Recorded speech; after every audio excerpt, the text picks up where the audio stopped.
Sekarang gimana? Masih kedengaran? Ada nggak suaranya?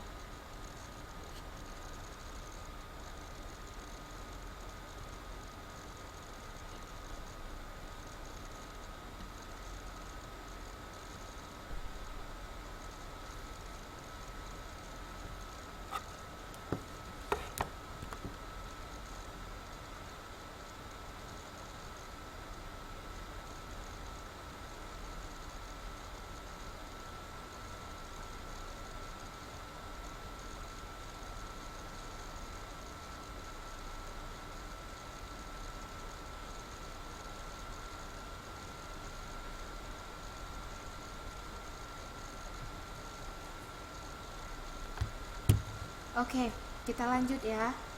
Sekarang udah bisa kan? Kalian udah bisa dengar kan?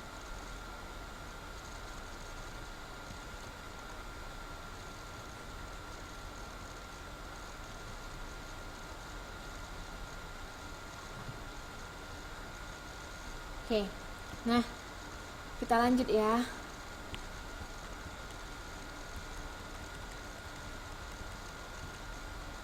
Oke. Kita lanjut cerita tentang pengalaman kalian. Oke. Nah, dari Mbak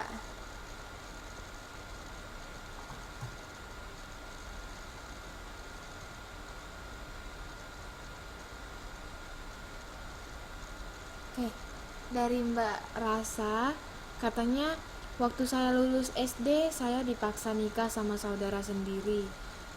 Akhirnya saya kabur dari rumah, akhirnya saya ikut orang dan jauh dari keluarga. Wah,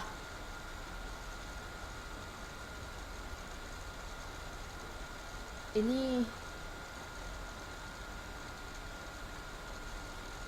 apa ya?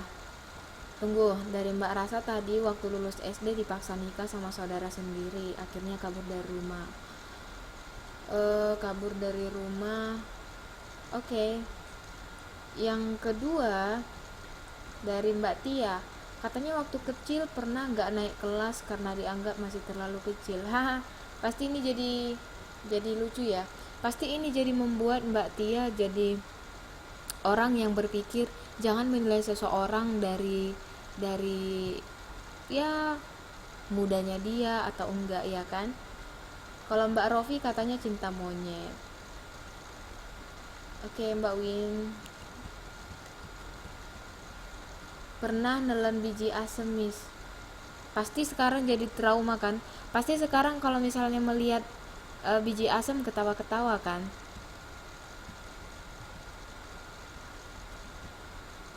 Nah, Mbak Nining bilang, waktu aku SD pernah dipukul sama kakak-kakak sepupu di bangku SMA. Wah, karena saya bilang kalau kakak itu pelacur. Oh my gosh. Jadi sampai sekarang kita tak pernah tegur siapa sama sekali karena kejadian itu nyata. Ya ampun. Ini kejadian yang gak bisa dilupakan ya. Oke. Yang lain gak ada ya. Oke.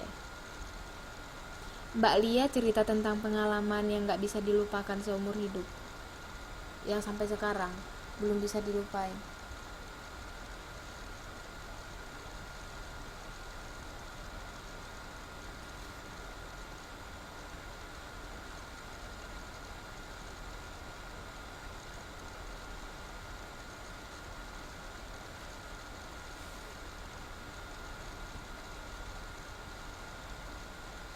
Oke, kata Mbak Ciput takut makan asam soalnya dulu pernah senang.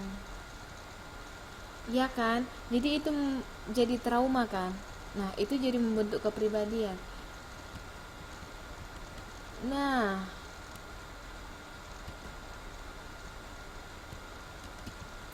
tahu nggak? Kita tunggu Mbak Lia ya. Tahu nggak kenapa saya katakan kalian mengatakan menceritakan pengalaman kalian yang nggak bisa kalian lupakan? Karena ternyata kepribadian itu dibangun karena adanya peristiwa-peristiwa di masa lampau. Artinya waktu kalian punya pengalaman yang buruk di masa lampau kalian bisa jadi trauma atau enggak. Itu bisa mempengaruhi kepribadian kalian. Gitu.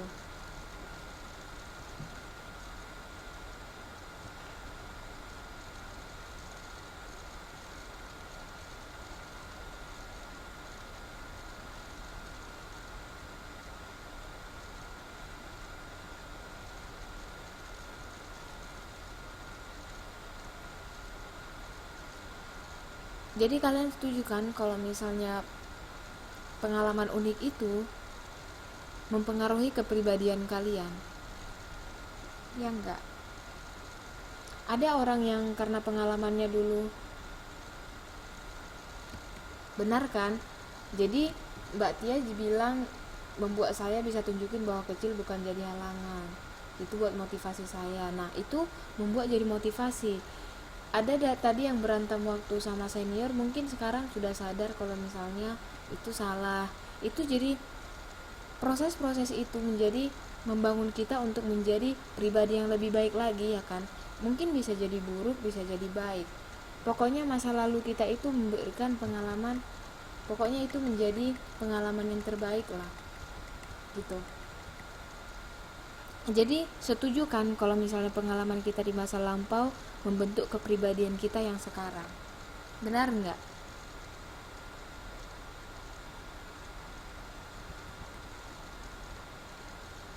Oke, berarti kalian setuju dengan itu. Itulah gunanya kita belajar sosiologi. Sekarang kita udah selesai membicarakan unsur-unsur dari pembentukan kepribadian, faktor-faktor dari kepribadian. Nah, sekarang bagaimana sih hubungan kepribadian, hubungan pembentukan kepribadian dengan kebudayaan itu? Tunggu sebentar ya. Sebentar, saya mau minum. Kering tenggorokannya.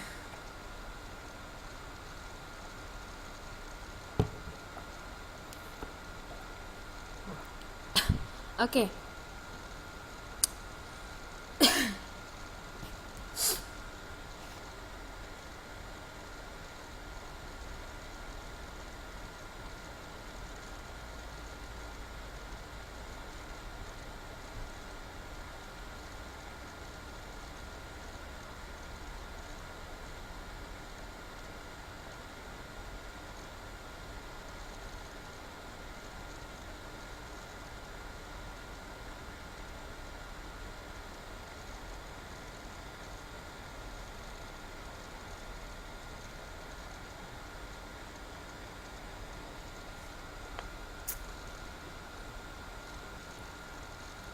Oke, kita lanjut. Hubungan pembentukan kepribadian dengan kebudayaan.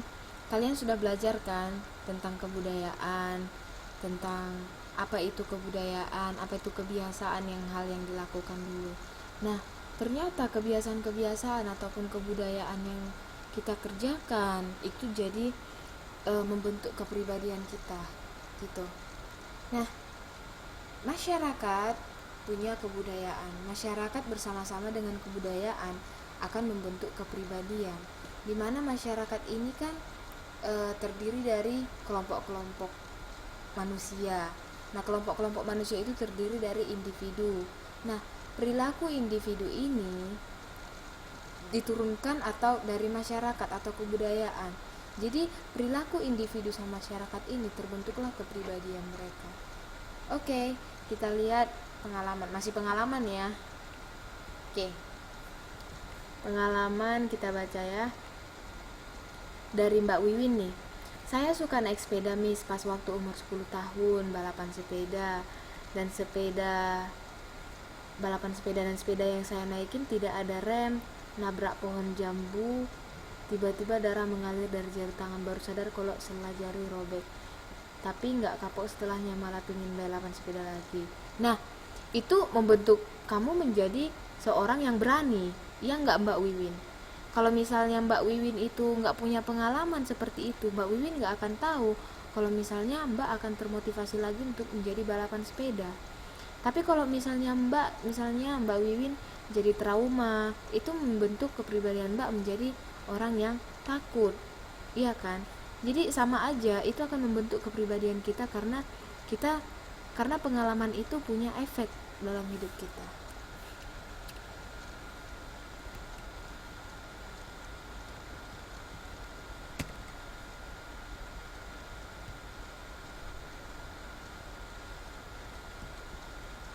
Jadi ada dua, Miss jadi kayak orang apa ya, kayak orang psikologi,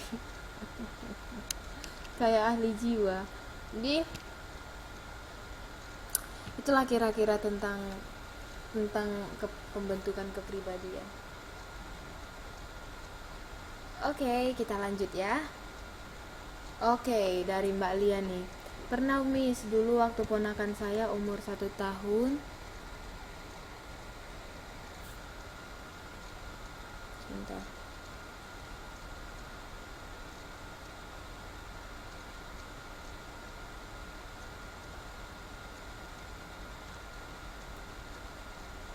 Oke.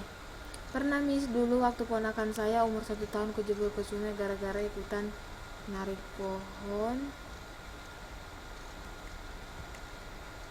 pohon jambu bareng saya karena pohonnya pinggir sungai, kalau mau ambil buah harus tarik. Dan setelah tarik rantingnya nggak tahu ponakan juga ikut megang, akhirnya pohonnya akan terjun ke sungai. Haha, memori di pohon jambu. Nah, kalau misalnya kayak gitu, kalau melihat pohon jambu bisa jadi teringat masa lalu itu ya kan. Dan kalau misalnya melihat orang yang seperti itu tiba-tiba bilang jangan, atau kalau kira-kira melihat satu pohon di dekat air, kamu jadi teringat masa itu bisa jadi, Mbak Lia.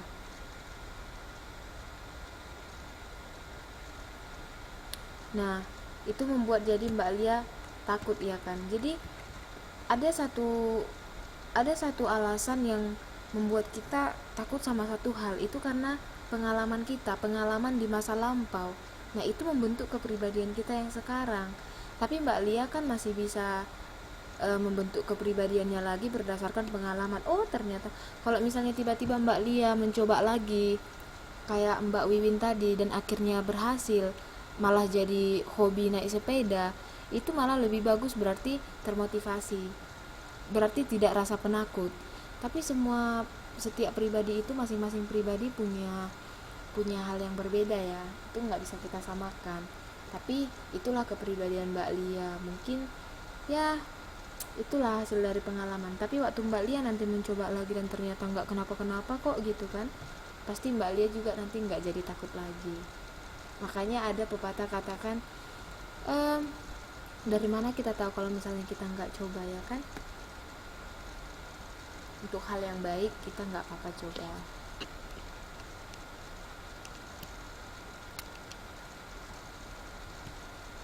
Oke. Nah, kita kembali ya ke hubungan pembentukan kepribadian dengan kebudayaan. Nah, hal-hal yang kita biasakan dalam masyarakat itu kita sebut dengan kebudayaan. Satu masyarakat terdiri dari kelompok-kelompok orang. Dan bagaimana kalau misalnya kita di hutan, kita jadi berperilaku seperti apa? Tarzan, masih ingat kan cerita tentang Tarzan? Nah, Tarzan itu jadinya dia berperilaku seperti rimba ya kan, yang berlaku sama dia itu hukum rimba.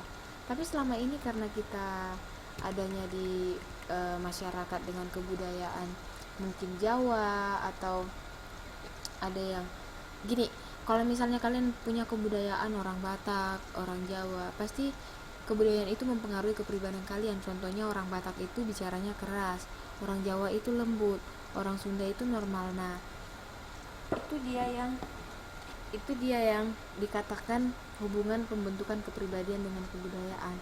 Hal-hal yang dibiasakan dalam masyarakat itu bisa membentuk kepribadian gitu.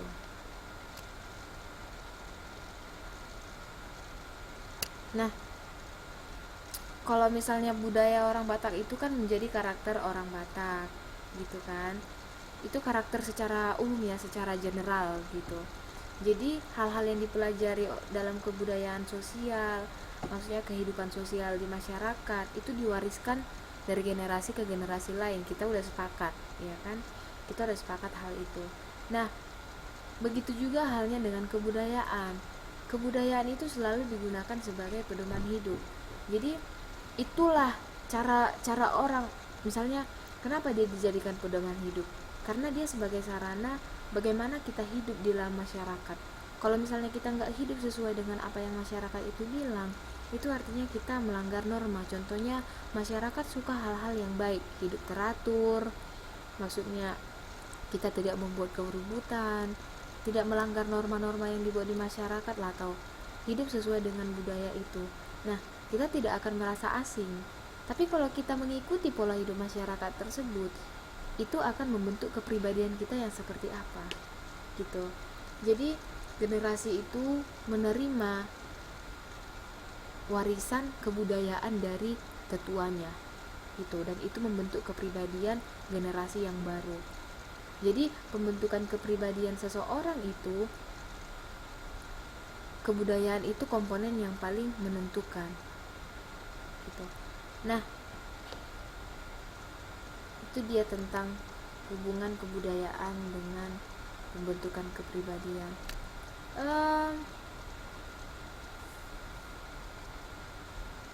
Saya sih nggak ini ya, nggak bisa ini.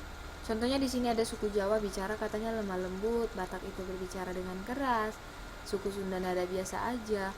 Tapi ingat ya, nggak semua orang kita kadang bisa menilai dengan individu.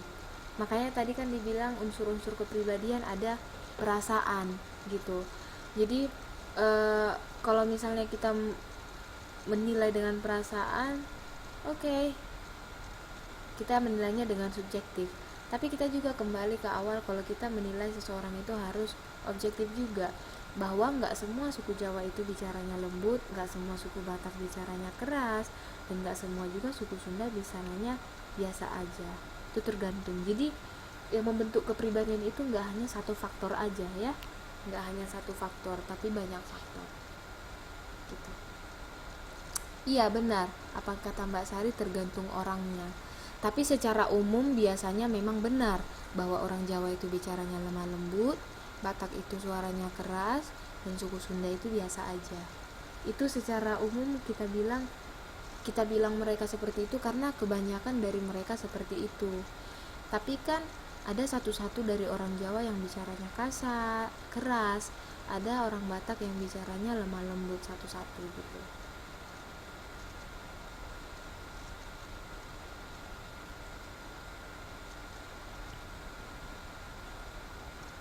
Bisa kira-kira diterima kan? Bisa kira-kira diterima? Kebiasaan nenek moyang, iya, kebiasaan nenek moyang itu kan kebudayaan. Jadi kebiasaan nenek moyang itu diturunkan ke keturunannya. Kan itu tadi yang kita bilang, bahwa kebudayaan, hubungan kebudayaan dengan pembentukan kepribadian.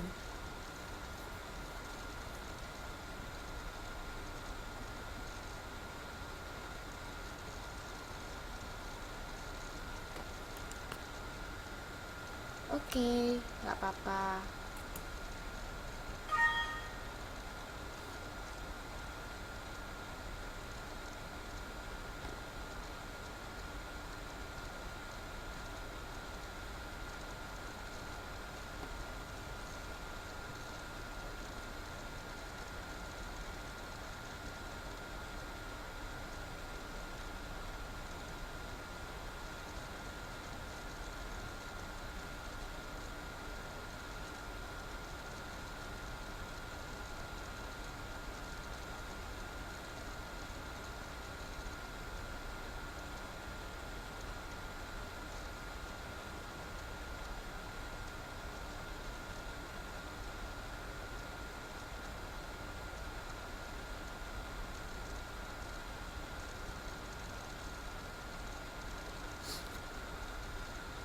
Liburan sekolah. Oh, oke, nggak apa-apa. Oke, nah itulah dia tentang faktor-faktor pembentukan kepribadian. Jadi kita udah selesai satu bab ya kan. Nah, berdasarkan buku kita sih seharusnya kita udah selesai tentang sosialisasi, bab 4. Nah, sekarang kita ke bab, sebentar ya.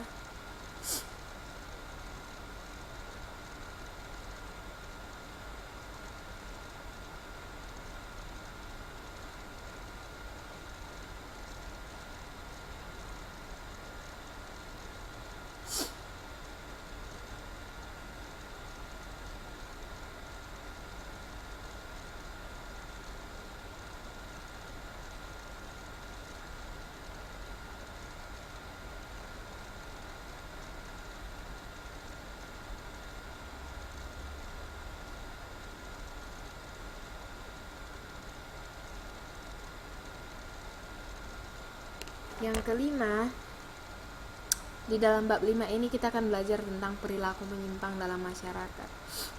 Kenapa dikatakan menyimpang, Miss? Tapi kita lihat dulu bagannya ya, supaya memperjelas. Saya sudah siapkan PowerPoint untuk perilaku menyimpang, tapi kita harus perlu lihat bagan ini karena kita berdasarkan buku pedoman. Oh, nggak bisa dia. 150.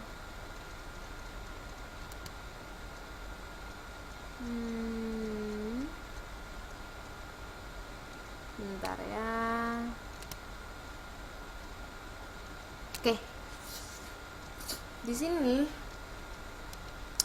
kita akan belajar perilaku menyimpang dan pengendalian sosial dalam masyarakat. Kita akan jelaskan bagaimana perilaku menyimpang itu hasil sosialisasi yang tidak sempurna. Di bab keempat kita belajar tentang sosialisasi, ya kan? Dan hubungannya dengan faktor-faktor pembentukan kepribadian. Nah, kita juga akan jelaskan tentang pengendalian sosial. Kita juga akan jelaskan tidak berfungsinya lembaga pengendalian sosial. Berarti ada perilaku menyimpang hasil sosialisasi yang tidak sempurna. Dan bagaimana pengendalian sosial itu oleh lembaga. Dan bagaimana tidak berfungsinya lembaga pengendalian sosial itu yang menyebabkan perilaku yang menyimpang. Dalam perilaku menyimpang ini, hasil sosialisasi tidak sempurna, kita akan belajar apa sih itu perilaku menyimpang, teori-teori perilaku menyimpang itu apa juga. Para ahli kan pasti memiliki satu teori-teori tentang perilaku menyimpang. Nah, jenis-jenis dari perilaku menyimpang, kita juga akan menjelaskan pengertian pengendalian sosial, fungsi-fungsinya, sifat-sifatnya, dan cara-cara pengendalian sosial. Bagaimana sesuatu lembaga pengendalian sosial itu tidak berfungsi, kita akan lihat kenapa mereka nggak berfungsi. Atau mungkin mereka sudah merasa toleran. Nah, kalau misalnya kalian lihat gambar ini, di dalam masyarakat itu banyak perilaku menyimpang dan melanggar norma-norma nilai sosial. Jangankan coba kalian sebutkan lah. Misalnya sebelum saya menjelaskan arti penyimpangan sosial dalam masyarakat ini secara mendalam lah, kalian coba kasih tahu saya contoh dari perilaku menyimpang, penyimpangan sosial. Coba kasih salah satu contohnya. Sebelum saya jelaskan, saya mau tahu persepsi kalian tentang penyimpangan sosial dalam masyarakat itu bagaimana.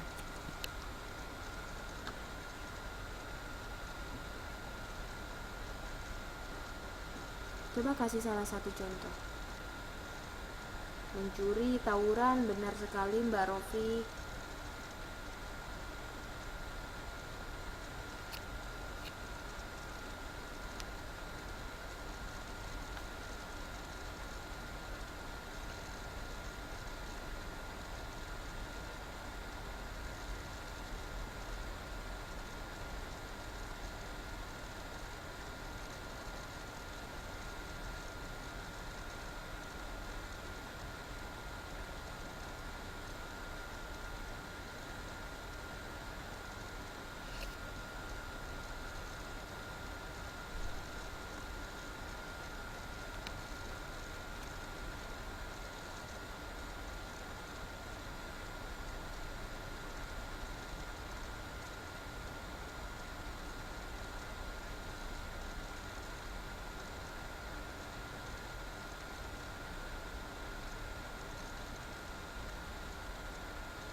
Minuman keras, konsumsi narkoba, termasuk dong. Itu kan yang pertama dari Mbak Rofi, mencuri, tawuran, konsumsi narkoba, minuman keras. Itu semua termasuk ya. Bagus. Berarti kalian sudah ada persepsi mengenai penyimpangan sosial ini bagaimana. Nah,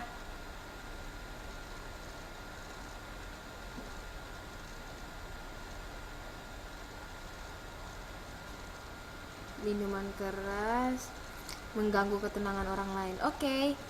Tapi kita bakal lihat, kita akan tahu jenis-jenis dari penyimpangan sosial yang mana ini nanti. Oke. Yang pertama sekali kita harus tahu dulu. Ini dia.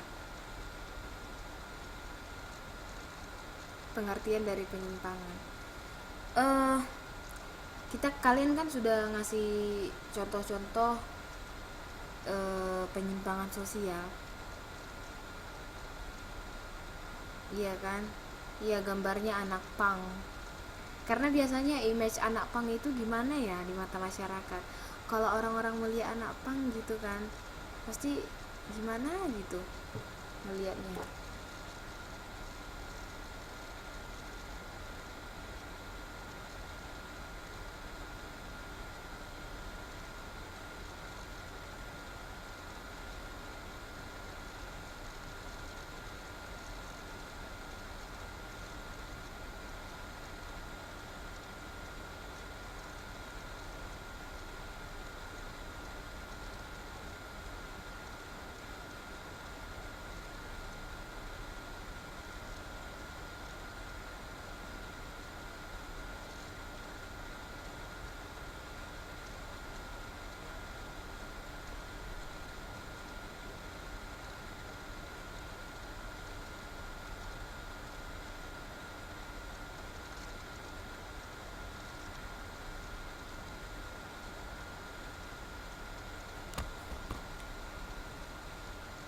Halo, suaranya hilang lagi ya? Nah, pengertian menyimpang. Kenapa dikatakan dia menyimpang? Pernah nggak kalau misalnya ada jalan lurus, ada persimpangan. Kenapa kita bilang itu jalan persimpangan? Karena dia nggak lurus, ya kan? Kenapa kita katakan dia jalan lurus? Karena itu sesuai dengan destinasi kita. Kalau misalnya kita belok-belok, itu berarti ada persimpangan, jalannya nggak sesuai dengan yang lurus itu tadi yang sekarang kita jalani gitu. Nah, kenapa dikatakan menyimpang? Karena dia tidak sesuai dengan nilai dan norma. Jadi norma-norma sosial ini dianggap benar, kita harus dilakukan, dan itu untuk kebaikan masyarakat, ya kan? Mana ada norma-norma sosial yang berlaku di masyarakat yang nggak baik? Ada nggak?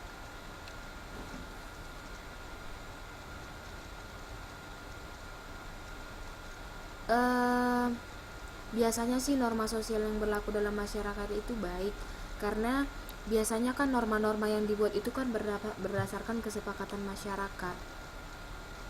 Tapi sekarang contohnya norma-norma sosial ini contohnya seperti ini, seperti di Amerika yang baru-baru saja kan mereka bilang kalau pernikahan sesama jenis itu sudah disetujui, ya kan? Karena mereka bilang norma-norma sosial itu kita harus menghargai keberadaan mereka gitu kan, mereka menyukai sesama jenis. Tapi sebagian orang nggak setuju itu. Sekarang sih sudah mulai seperti itu, nggak seumumnya norma-norma sosial itu dianggap. Tapi bagi kita masyarakat misalnya Indonesia umumnya, kita kan belum melegalkan itu kan. Karena apa? Karena kita pikir itu menyimpang, itu tidak sesuai dengan nilai dan norma-norma sosial. Nah, ini kan ruang lingkupnya kan yang berlaku dalam masyarakat. Masyarakat itu kan masih dalam lingkungan sempit. Misalnya hanya masyarakat Indonesia kah yang menyatakan bahwa menikah sesama jenis itu menyimpang? Mungkin iya, atau mungkin di negara yang lain itu tidak gitu. Jadi di sini masyarakat yang mana? Jadi kita harus mematuhi norma-norma sosial yang berlaku dalam masyarakat. Ini di garis bawah ya, dalam masyarakat yang mana? Masyarakat tertentu, ya kan? Nah, kebudayaan kelompok bisa jadi, karena setiap kelompok kan pasti beda cara kebudayaannya. Contohnya kalau orang Batak itu budayanya kan tidak bisa menikah dengan yang satu marga, walaupun mereka nggak sama mama sama bapak. Jadi nggak, misalnya contohnya saya Simanjuntak, nanti ada laki-laki Simanjuntak, saya tidak bisa menikah dengan satu marga dengan saya karena itu dianggap pernikahan sedarah. Jadi Kalau misalnya saya menikah dengan orang sesama marga saya, maka itu dinamakan menyimpang gitu. Maksudnya menyimpang dalam arti saya tidak melakukan yang sesuai dengan nilai dan norma yang berlaku dalam kebudayaan gitu. Simanjuntak itu artinya itu nama family, nama keluarga. Jadi setiap orang yang lahir dari ayahnya Simanjuntak itu punya marga Simanjuntak gitu. Keturunan, iya, contohnya keturunan Wang, keturunan kayak orang Cina kan ada keturunan juga, iya. Seperti itu. Tapi nggak tahu kalau orang Taiwan atau orang Cina di sini mereka bisa menikah sesama keluarganya, nggak tahu juga.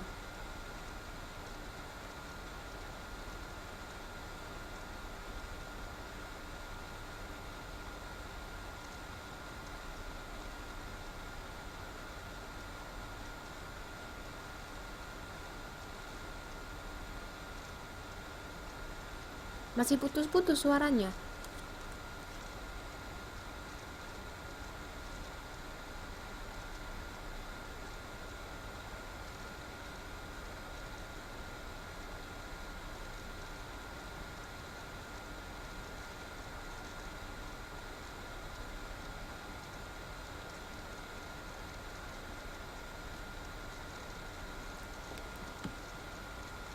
Oke. Nah, oke ya.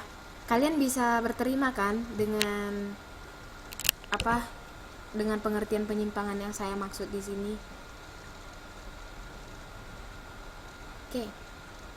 Nah, jadi kalau misalnya ada perilaku yang tidak menyesuaikan diri dengan masyarakat, itu disebut dengan penyimpangan sosial yang tidak sempurna. Maksudnya sosialisasi yang tidak sempurna. Masih ingat kan proses sosialisasi? Proses beradaptasi dengan masyarakat, ya kan? Proses bersosial. Jadi waktu seseorang bersosialisasi, dia gagal melakukan proses sosialisasi dengan teman-temannya, itu kita katakan dengan, itu kita sebut dengan apa? Kita sebut dengan menyimpang. Kenapa dia menyimpang? Perilakunya nggak berhasil menyesuaikan diri sama masyarakat, sama apa yang diharapkan masyarakat. Contohnya masyarakat orang Batak gitu, masyarakat yang punya kebudayaan Batak bilang tidak bisa menikah dengan satu family, satu keturunan, satu marga. Ternyata saya menikah, berarti saya melakukan menyimpang karena perilaku saya tidak berhasil menyesuaikan apa yang masyarakat mau gitu. Bisa dimengerti ya sampai di sini tentang penyimpangannya, supaya nanti kalau ada ujian mungkin atau apa kalian bisa ngerti.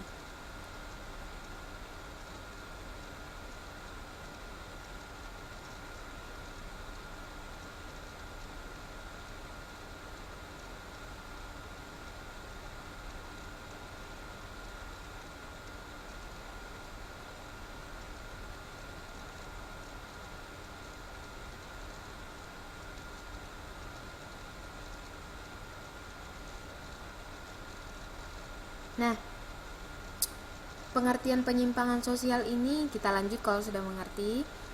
Semua tindakan yang menyimpang dari norma yang berlaku dalam sistem sosial dan menimbulkan usaha dari mereka yang berwenang dalam sistem itu untuk memperbaiki perilaku menyimpang, itulah yang dinamakan penyimpangan sosial.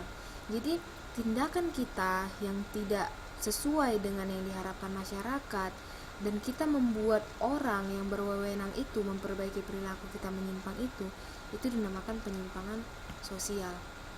Nah, penyimpangan ini pun dibagi menjadi dua bagian. Tak kenapa kita suka kali membagi-bagi, ya kan? Jadi banyak jadi banyak kali yang harus dihafal. Apalagi sosiologi, banyak kali pun yang harus dihafal ya kan? Ya, kita harus membagi-bagi supaya kita lebih spesifik. Nah, penyimpangan ini dibagi juga menjadi dua bentuk. Ada penyimpangan primer, primary deviation, ada penyimpangan sekunder, secondary deviation. Jadi yang primary deviation ini artinya ketika seseorang melakukan hal-hal yang tidak diinginkan masyarakat tapi masih tolerable. Maksudnya tolerable itu masih bisa diterima, ya kan? Kita bisa accept. Maksudnya oke lah, mungkin dia hilaf gitu kan. Kalau secondary deviation, ini penyimpangan sekunder, ini lebih ke penyimpangan yang nggak bisa ditoleransi lagi. Nah, contoh dari primary deviation ini itu kita bisa lihat mungkin pelanggaran lampu lalu lintas. Penyimpangan sekunder ini mungkin pemerkosaan. Orang kan nggak bisa kan mentoleransi. Siapa sih yang tolerable sama pemerkosaan? Itu sexual harassment, artinya pelecehan seksual gitu, bentuk-bentuk dari kekerasan. Nah, untuk lebih tahunya, ada di sini penyimpangan primer, penyimpangan yang dilakukan seorang tapi masih dapat diterima masyarakat, artinya acceptable sama masyarakat. Katanya tadi di sini sifatnya sementara, tapi kalau terus-terus dilakukan nggak bisa ditolerir juga ya, gitu. Nah, contohnya itu katanya menunggak iuran listrik dan telepon, melanggar rambu-rambu lalu lintas, ngebut di jalanan, mungkin gosip, ya kan? Ada yang mau ngasih pendapat tentang gosip? Gosip itu penyimpangan nggak sih? Ada yang mau ngasih pendapat nggak tentang gosip?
Penyimpangan mis, tetapi malah menjadi umum.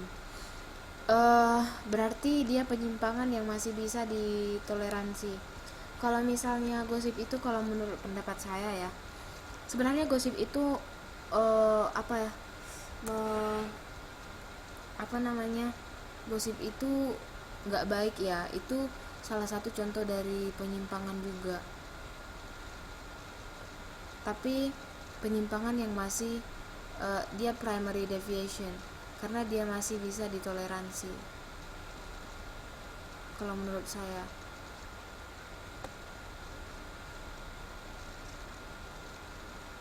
Tapi itu nggak seharusnya, apa ya, itu nggak seharusnya selalu dilakukan. Kenapa? Karena gini loh, kita kan menggosipin orang, kita apa ya, melakukan penyimpangan, tapi itu menjadi hal yang ditolerir oleh masyarakat. Tapi kalau itu menjadi sering-sering dibiasakan, itu akan menjadi penyimpangan, karena di sini kan sifatnya temporer atau sementara. Tapi kalau misalnya itu berlangsung dengan terus-terusan, itu nggak penyimpangan secara primer lagi. Iya, itu membuat orang tidak nyaman. Kenapa? Karena hidupnya digosipi. Siapa sih yang hidupnya mau digosipi, ya kan?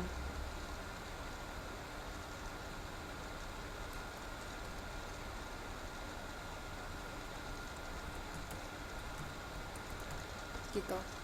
Nah, itulah penyimpangan primer. Sifatnya kontemporer ya, dan masih bisa ditolerir masyarakat. Bagaimana dengan penyimpangan sekunder? Nah, kalau penyimpangan sekunder ini lebih parah ya. Kalau misalnya dibilang um, lebih keras lah. Apa yang kalian sebutkan barusan, tadi kan kalian kan saya minta untuk memberikan contoh-contoh dari apa? Memberikan contoh-contoh dari penyimpangan, iya kan?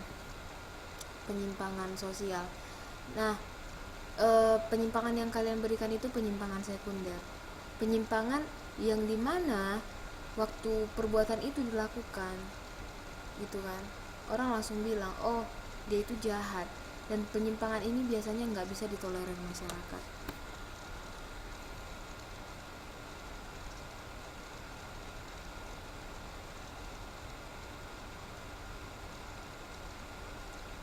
Kalau misalnya pungutan liar itu termasuk penyimpangan sekunder ya sebenarnya, tapi itulah nanti akan kita bahas. Tadi kan saya baca tadi chart kan di buku kita yang ini kan, di buku kita yang ini halaman ini saya tadi kan bilang kalau misalnya kenapa penyimpangan sosial itu bisa terjadi, itu bisa jadi tidak berfungsinya lembaga pengendalian sosial. Kenapa coba pungutan liar itu semakin marak sekarang? Kenapa? Karena apa ya, lembaga kita nggak mengurusnya dengan benar. Iya nggak? Coba kalau misalnya ada hukum yang tegas menyatakan bahwa tidak ada pungutan liar di sini gitu. Tapi kenyataannya pungutan liar itu sekarang jadi marak-marak, iya kan? Itu jadi sesuka hati mereka untuk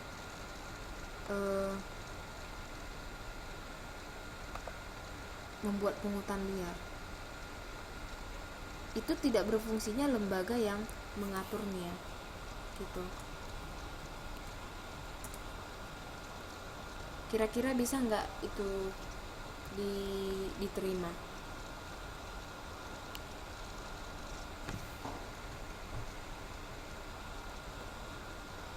Contohnya lagi ya,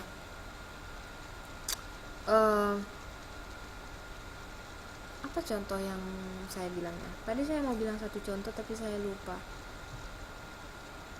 Tentang kalian pasti pernah mendengar orang tertipu oleh ini SMS atau shop online gitu kan. SMS lah. Kita kan punya, kenapa di Taiwan tidak ada orang menipu-nipu lewat SMS?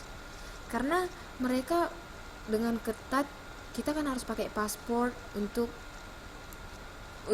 mengakses nomor telepon ya kan. Untuk buat kecunghwa kan kita harus pakai apa kita kan, paspor, kita harus kopi, pokoknya ketat lah.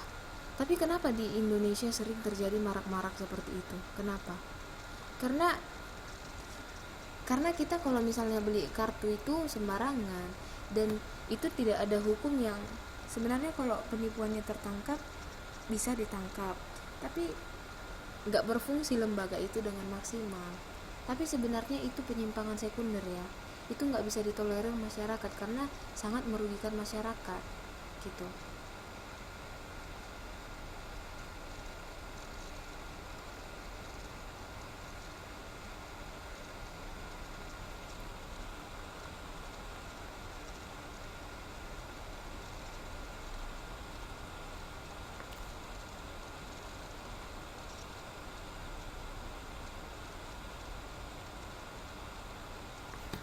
Oke, kita lanjut ke penyimpangan sekunder.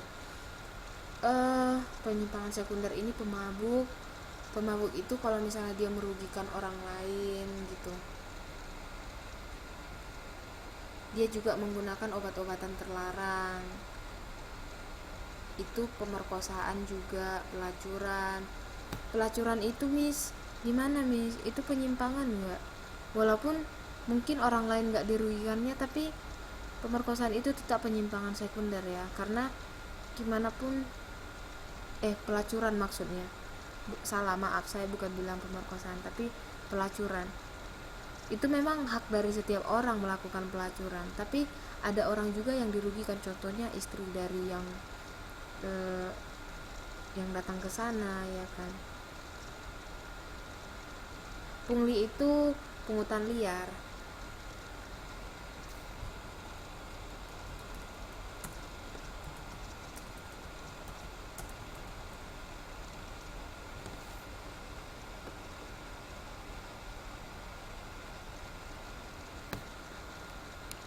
Oke, itulah dia mengenai penyimpangan sekunder. Jadi penyimpangan primer masih bisa ditolerir, kalau sekunder itu nggak bisa ditolerir. Dan ingat, penyimpangan primer itu dia sifatnya temporer, dia nggak permanen.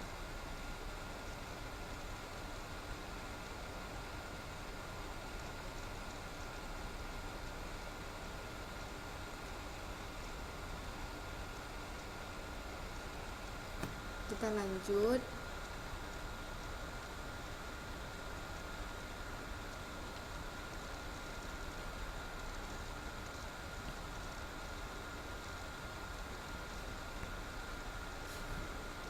Kita lanjut ke faktor-faktor penyimpangan sosial. Oke. Nah, longgar atau tidaknya nilai dan norma.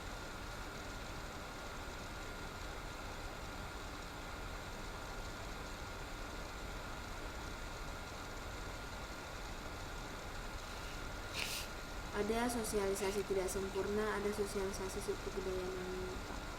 Nah, faktor-faktor penyimpangan sosial itu longgar atau tidaknya norma. Seperti tadi saya bilang ya kan, pungli, pungutan liar. Karena tidak adanya nilai dan norma yang ada sih, tapi nggak dengan tegas. Berarti dia longgar ya kan. Jadi orang-orang berpikir oh oke, itu hal biasa gitu. Padahal itu sudah salah ya kan. Tapi orang tetap tolerable sama itu. Nah, ada sosialisasi yang tidak sempurna. Sosialisasi yang tidak sempurna itu dalam arti dia tidak bisa beradaptasi dengan sempurna dengan lingkungan, dengan masyarakat. Jadi dia tidak bisa memenuhi. Contohnya orang yang saya sudah kasih contoh tadi, sosialisasi yang tidak sempurna itu. Nah, ada sosialisasi subkebudayaan yang menyimpang. Mungkin pengaruh dari modernisasi.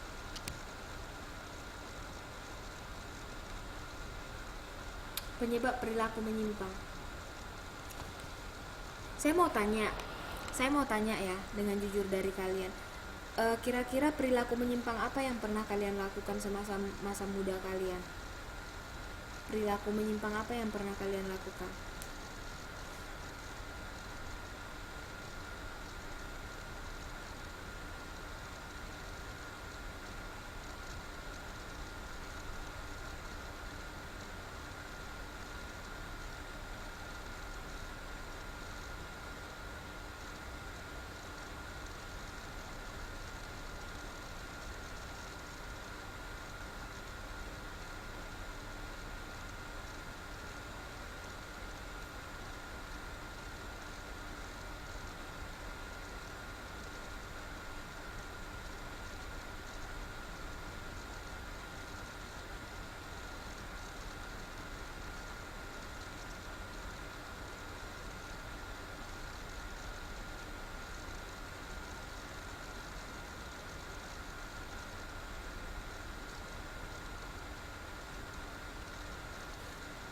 Bolos. Perilaku menyimpang apa yang pernah kalian lakukan?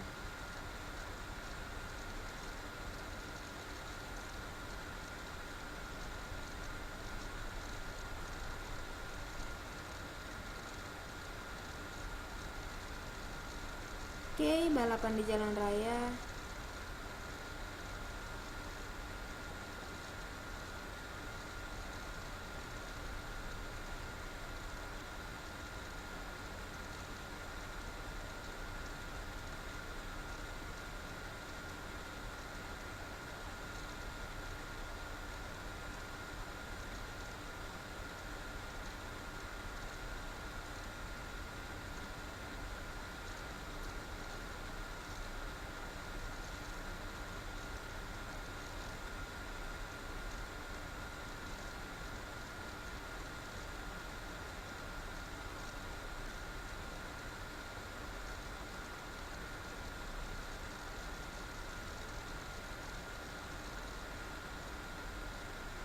Bolos sekolah.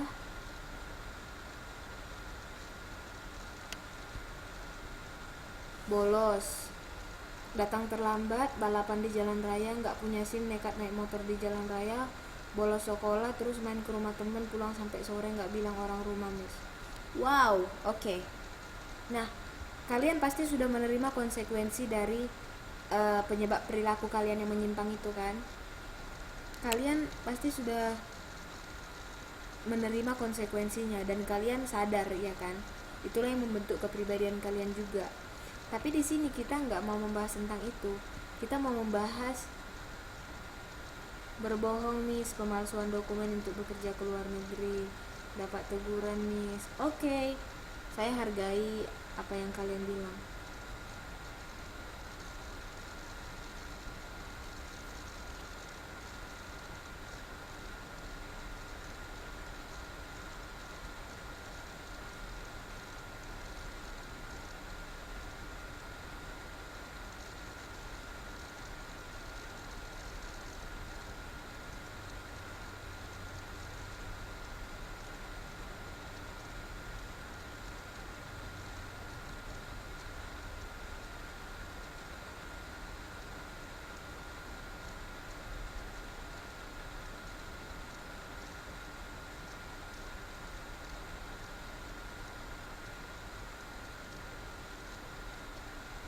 Telat bayar SPP, main gak lihat waktu pagi sampai sore. Oke.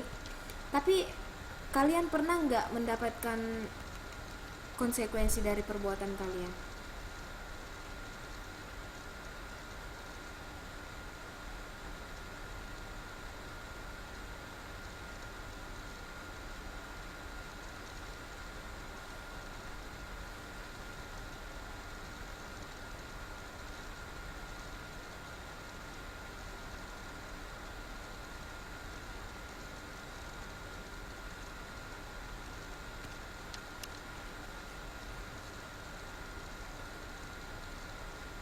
Diceramai, dapat teguran dan distrap, nyungsep di pinggir pagar. Oke, itu pengalaman-pengalaman yang berharga ya, yang bisa membentuk kepribadian kalian untuk menjadi lebih baik lagi. Tapi kita mau tahu penyebab perilaku kalian itu menyimpang kenapa. Oke, kita akan cari tahu dan kalian akan menemukan kenapa sih itu bisa kalian bisa. Satu, karena tekanan. Nanti kita lihat ya.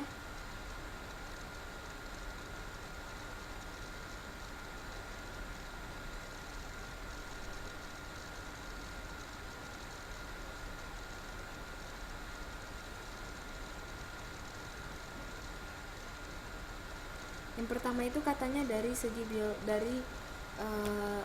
dari alasan biologis. Katanya kita menyebabkan perilaku menyimpang. Nah, berdasarkan ciri-ciri biologis katanya, tapi saya kurang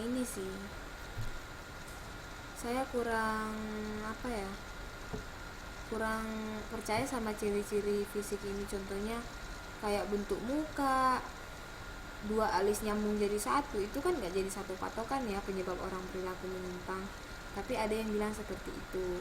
Yang kedua itu katanya ada faktor psikologis.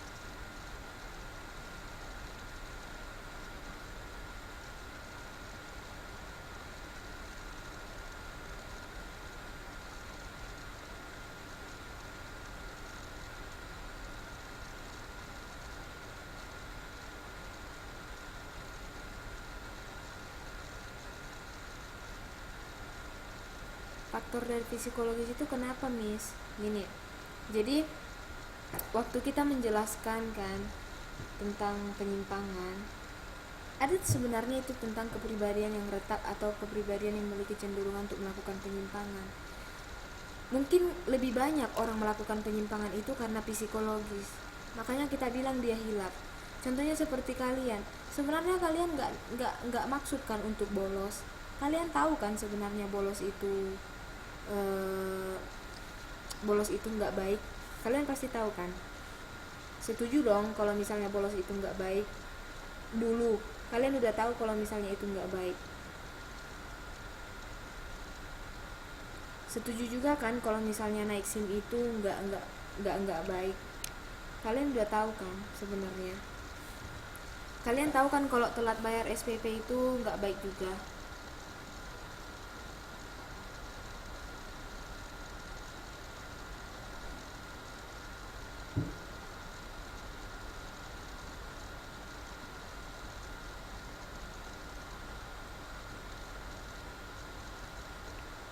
Kalian pasti udah tahu, kalian pasti udah tahu kalau misalnya itu misalnya kalian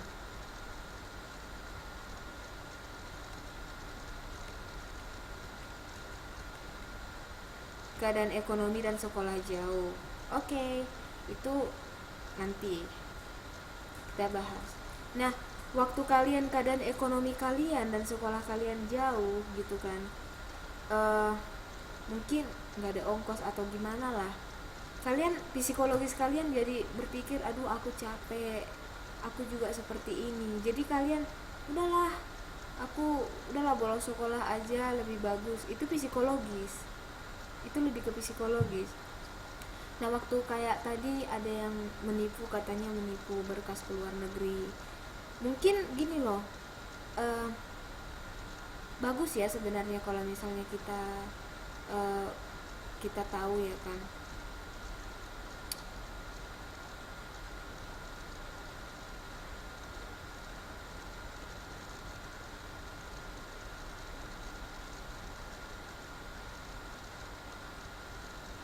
Nah, pasti gini, oh kelas kita udah mau selesai ya.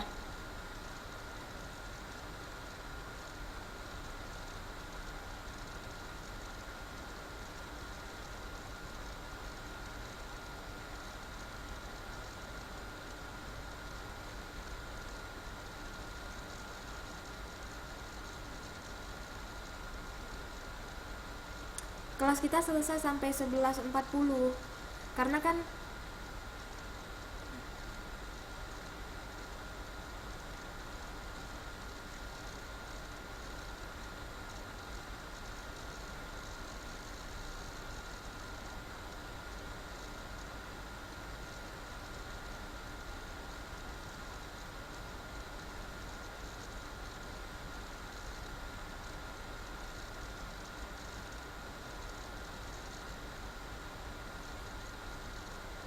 gini.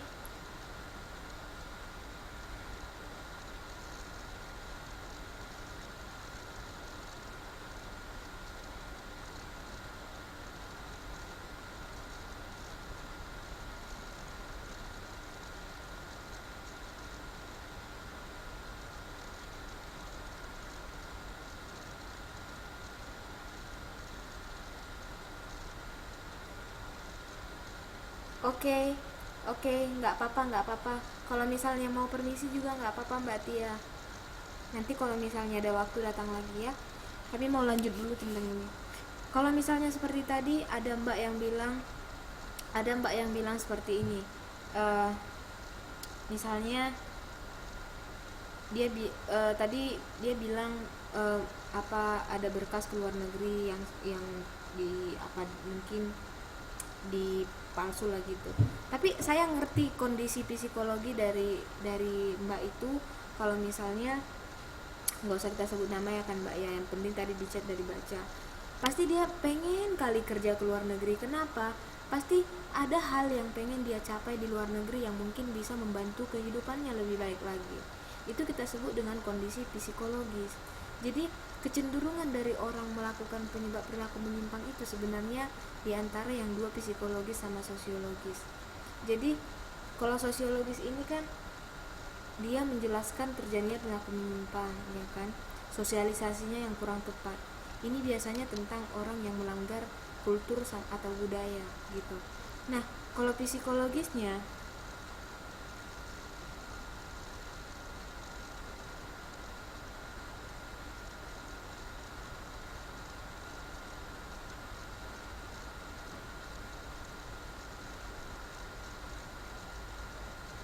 nah kondisi psikologis ini cenderung kali untuk membuat kita perilaku menyimpang. Makanya kalau misalnya kita bilang ada orang psikopat, ya kan, orang dia kenapa sih kayaknya dia psikopat deh, karena ada orang yang nggak peduli lagi sama hal apapun gitu, kita bilang dia penyakit psikopat.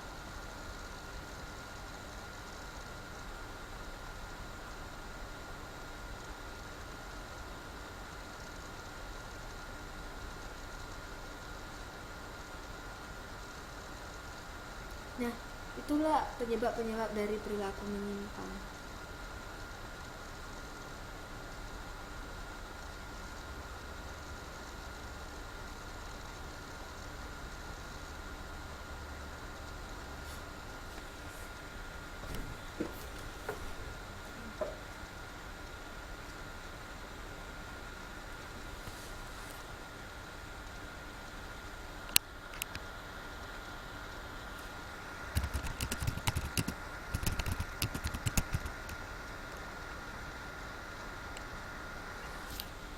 Nah,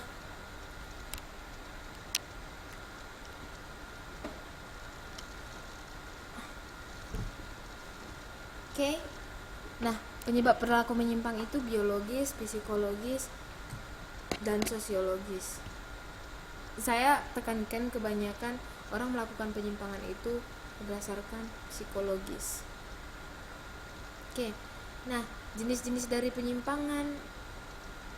Tunggu ya. Saya mau tanya dulu karena udah banyak ini yang off.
Oke, kita lanjut ya.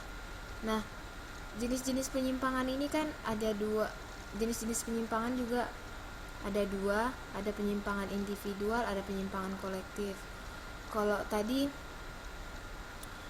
kan berdasarkan ini ya, berdasarkan jenis penyimpangan seperti apa dia primer atau sekunder. Nah, sekarang jenis-jenis penyimpangannya ada penyimpangan individual atau penyimpangan kolektif. Gimana dengan penyimpangan individual sama kolektif ini, Miss? Kalau misalnya penyimpangan individual, dia lebih ke sendiri gitu. Dia melakukan penyimpangan itu sendiri. Ini jenis-jenis penyimpangan berdasarkan berapa orang yang melakukannya. Ada yang melakukannya penyimpangan secara kolektif.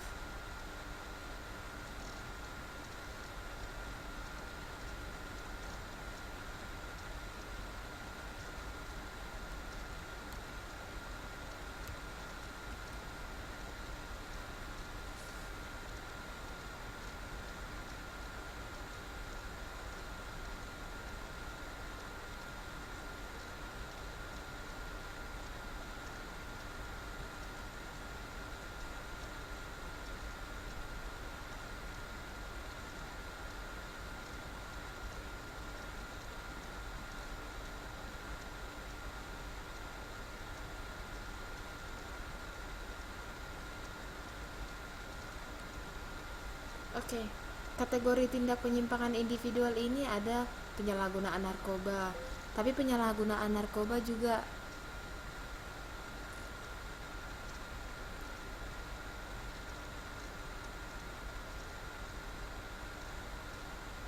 nah kategori tindak penyimpangan individual ini penyalahgunaan narkoba juga banyak kan sebenarnya, nggak hanya sendiri. Tapi kalau misalnya dilakukannya sendiri, bisa jadi ya kan dia menyalahgunakan narkoba dengan sendiri. Tapi biasanya ada yang rame-rame.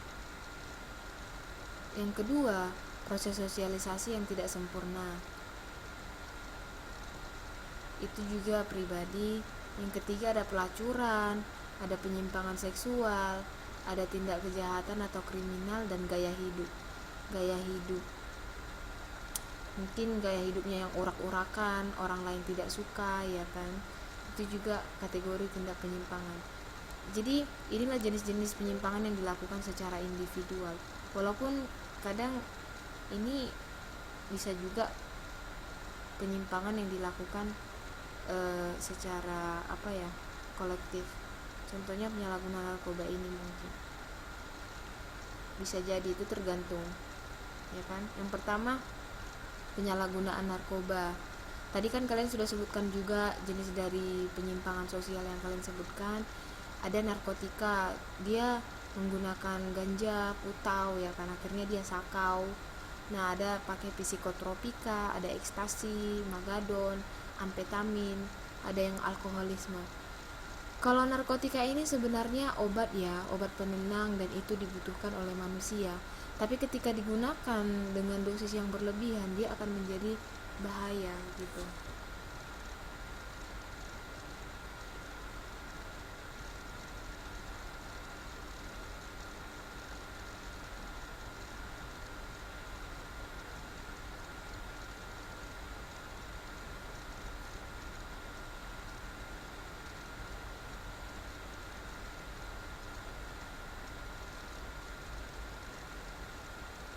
Nah, apalagi jenisnya? Penyimpangan seksual. Ada lesbianisme dan homoseksual. Nah, ini perilaku yang menyimpang, penyimpangan seksual sebenarnya.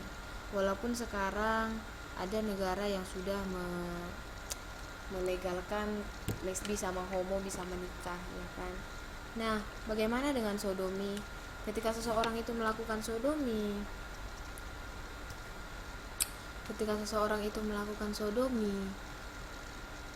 itu penyimpangan seksual juga.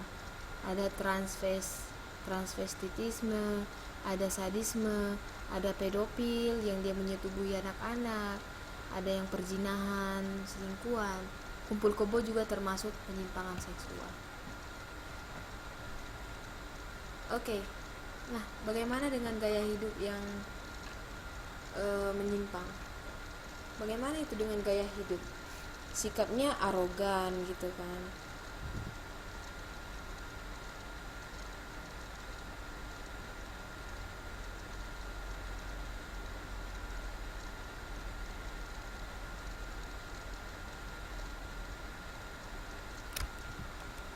Gaya hidupnya menyimpang, sikapnya arogansi, eksentrik. Arogan itu artinya kasar ya.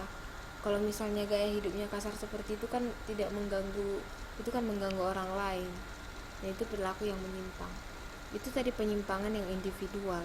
Kalau penyimpangan kolektif ini, contohnya tawuran gitu, kenakalan remaja, penyimpangan kebudayaan, itu benar-benar, kalau misalnya kalian nonton di TV ada tawuran perkelahian pelajar, itu kan rame-rame, itu namanya penyimpangan kolektif. Atau mungkin tetangga tawuran antar tetangga, contohnya kayak perang saudara, satu kampung itu ada kelompok sana, ada kelompok sini, mereka berperang.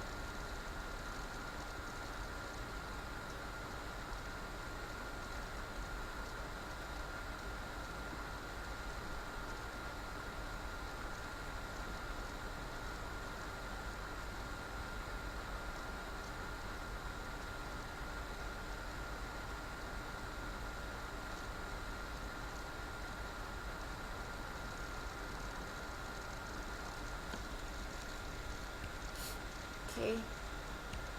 Aduh. Nah,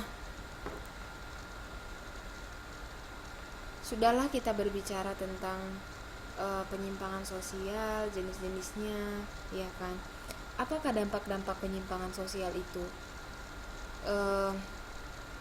Sebenarnya kalau misalnya kita melakukan penyimpangan sosial, kita nggak hanya merugikan orang lain, tapi kita juga merugikan diri sendiri, gitu. Nah, dampak penyimpangan sosial ini terhadap diri sendiri atau individu, dan dampak sosial ini terhadap masyarakat kelompok, bagaimana dia bisa merugikan satu pribadi sama yang lain. Nah, dampak penyimpangan sosial terhadap diri sendiri atau individu itu yang pertama, dia terkucil, ya kan? Jadi perkembangan jiwanya terganggu juga. Dia juga jadi merasa bersalah.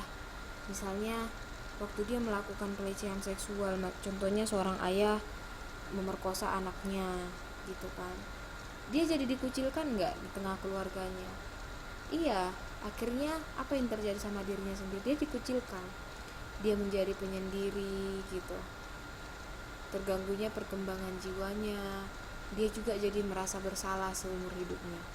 Kalau misalnya seseorang itu melakukan kekerasan, dia sadar, dia juga akan melakukan apa ya namanya, merasaan bersalah. Mungkin dia akan mengurung diri, atau dia jadi trauma melihat orang, dia jadi dikucilkan. Jadi ada satu masalah dalam diri individu itu, artinya itu merugikan diri kita sendiri, gitu. Nah, yang kedua itu dampak penyimpangan sosial terhadap masyarakat atau kelompok. Dampak penyimpangan sosial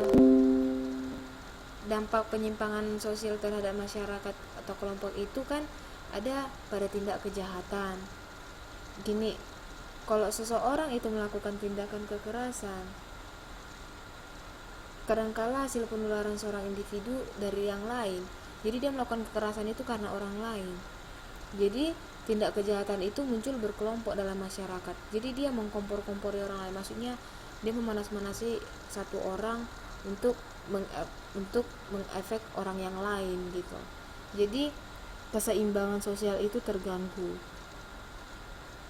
Nah, itulah tadi yang saya sebutkan, perang antar kampung, gitu. Perang satu kampung antara kelompok masyarakat yang ini berperang, padahal mereka di dalam satu lingkungan, gitu.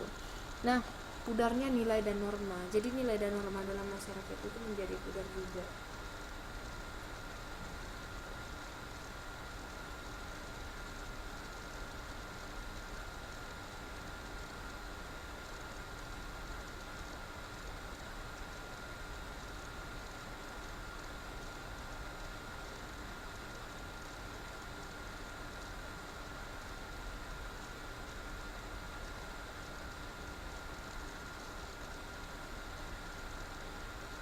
Oke.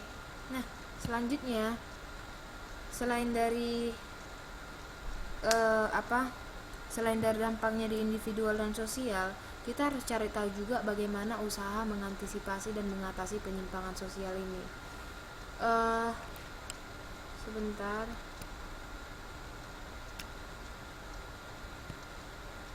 Kita harus bisa mengantisipasi dan mengatasi penyimpangan sosial, karena kan ini menyangkut kenyamanan hidup orang lain. Kalau misalnya orang itu melakukan penyimpangan sosial dan dia mengganggu kehidupan orang lain, itu bisa jadi mengganggu kenyamanan hidup orang lain, dan itu nggak baik. Nah, jadi bagaimana upaya mengantisipasi penyimpangan sosial ini, gitu? Bagaimana sifat yang cocok dalam menghadapi penyimpangan sosial? Yang pertama, ada antisipasi. Antisipasi ini adalah usaha sadar yang berupa sikap, gitu.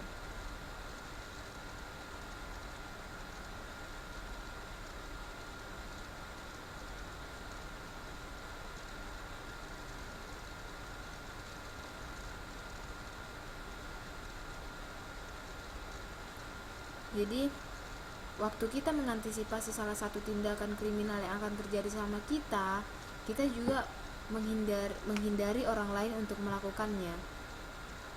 Yang pertama, sebentar ya.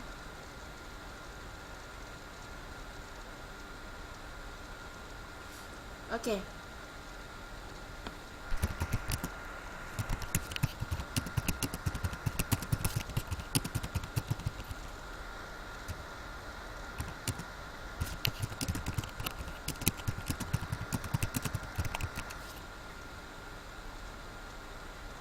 Oke. Contohnya kalau misalnya ada seorang perampok gitu kan. Kalau misalnya kita kasih kesempatan, kita tunjukkan handphone atau dompet kita, kan itu juga kita mengundang seseorang untuk melakukan tindakan penyimpangan, iya kan? Kita memberikan kesempatan kepada mereka. Makanya dibilang kadang kejahatan itu tidak direncanakan, tapi karena adanya kesempatan. Jadi antisipasi ini usaha yang sadar dari sikap kita, ya kan? Untuk menghadapi peristiwa yang kemungkinan terjadi. Daripada kita dirampok, lebih bagus kita bersiap-siap siaga, ya kan? Oke. Sekian pertemuan kita hari ini. Sebenarnya kita masih ada beberapa menit lagi, tapi kita sambung di chat, kita diskusikan apa yang mau kita mau bahas pertemuan kita untuk hari Minggu ya.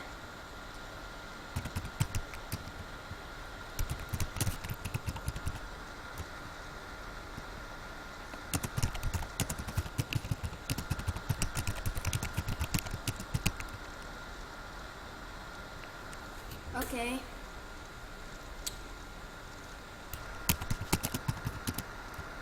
Kelas kita sampai di sini ya. Antisipasi penyimpangan sosial.